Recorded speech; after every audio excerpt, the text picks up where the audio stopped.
I don't really think I've got better at it either. I don't really think I've settled into this new life. I remain a bellend. Everything I do, like the first bit of post we had that had both our names on it, I thought that's a significant moment, isn't it? So I called her down the stairs and I said, oh, we've had our first letter with me and you, come down. I took a picture of it, right? I had to delete the picture of my friend in the hat. Not happening. I said, oh, come downstairs. And she said, oh, what is it? And I opened it. I said, oh, it's a bill from the council because I don't get single occupancy discount anymore. Oh dear. Good moment to flag up that, isn't it? She said, oh, what does that mean? I said, well, it's basically an accurate figure to the penny of how much more it's going to cost me to be in love with you, really. you pop back upstairs, I'm going to do some sums. Love versus council tax. I wasn't lying either as well earlier. That is a direct quote from our relationship, that one. Can I just talk you through how we're supposed to load the dishwasher? I noticed that you've put this is the sharp chopping knife here, but you've put that facing upwards. I just wanted to know, really, are you trying to kill me? What if I'd slipped? Or is that the game, is it? You fill the dishwasher, I empty it, slice my hand open, bleed to death. You get the house. Good luck paying the council tax. That's gone through the fucking roof. Where you going? I haven't finished. Come back, please. This is the wooden handle chopping knife. It shouldn't be in there anyway. You don't soak wood, do you? Look at the laminated list. Complete bellend. The only reason we're together is because I've discovered a thing that you can do in relationships, and if you're in one or not in one, this is useful information to know. There's a thing you can do which is called lying. Right. What that is, it's an absolute godsend. It means you get to do one thing, but tell them you've done another, and your relationship is basically salvaged as a result, right? I'm not talking about big things like affairs or stealing, just little things like, for example, we have separate toothpaste now, right? And I've told her that's because she likes the whitening toothpaste, but I need the sensitive gums one because I have sensitive gums. I don't have sensitive gums, I never have. We have separate toothpaste because she squeezes the tube from the middle and it makes one to jump out of the window.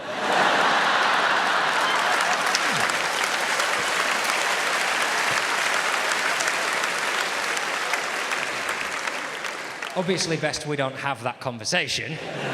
You're right, John. No, I'm not. I just touched the toothpaste again. Yeah, it really made me feel physically sick. It was squidgy at either end, but so hard in the middle. How do you know when there's none left? Because there's none left. No, you're supposed to roll it from the bottom, aren't you? It's better. Do you mean better or just less fun? That's it. So now she has hers over there. She's got hers that she can mangle and garrot and do trap in the door, or I've driven over by tanks. So whatever she does that makes it look that way. And I've got mine over here like a little minty sleeping bag. Oh, yes. So tight. Oh. Incredible. There's one thing I did, which is like, this is... As far as I'm concerned, if you stay with someone after this sort of thing happens, everything that happens thenceforth is your fault, right? And if I've become happy, it's completely not my choice, right? And this is also the last bit as well. This is, and not the pretendy last bit. This is the bit that would be the encore if I was going to trick you into pretending I've finished. But you all know there's another bit, but I'm not going to do it until you love me enough.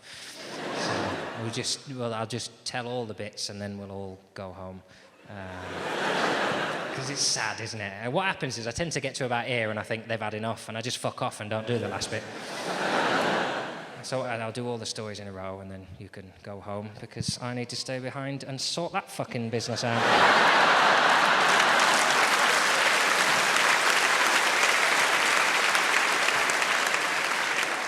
Don't be thinking I haven't noticed that that's been following me around for the last 2 hours. Looks like a bull that's had its balls ripped out. And it's just left him hanging. Horrible. Oh, you pop off home and I'm going to really pull that. You've got to twist the mic slowly. It takes hours, but it's absolutely delicious. That's my encore.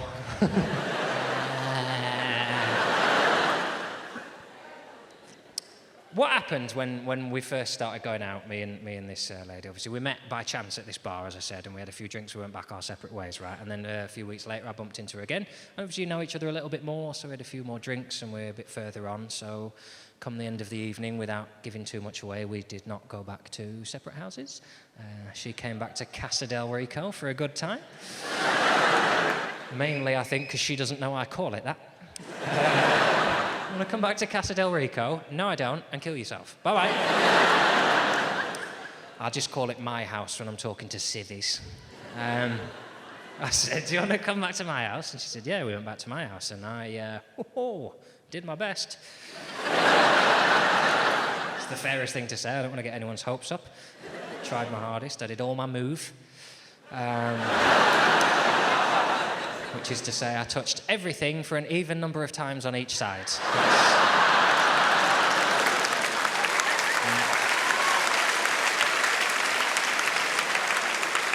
That's what I'm packing in the bedroom. I may leave you unsatisfied. I will not leave you unbalanced. And you're lying there at night thinking, he only did that one twice. I'm getting there. Tip for the gentlemen in the room, don't count out loud. That's, creates the impression you want to finish. 5, 6, next. My turn now, and all my bits are symmetrical. You're welcome. Or my bit. Anyway, do whatever, and then go to bed, and wake up in the morning, and I drive her to the station. Right? Not straight away again, because I know something about lovemaking, and that's not the way you wake a lover, is it? Uh-oh. Tick-tock, fuck off a clock.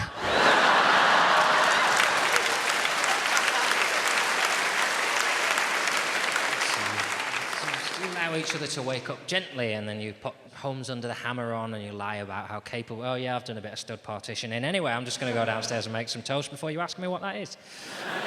Go downstairs, get some breakfast, come back up and you go, oh, there's some toast over there for you on the desk so you don't get crumbs in the bed. Whisper the last bit, she'll find out soon enough. Right. Eventually she said, oh shit, I need to go to work. I said, don't worry about that, I'll drive you to the station. Right, so we get in the car and we're driving. When you go out, that's when you realise everyone you think knows what you've done, so you giggly and you know, oh, I had a really good time. I had a really good time.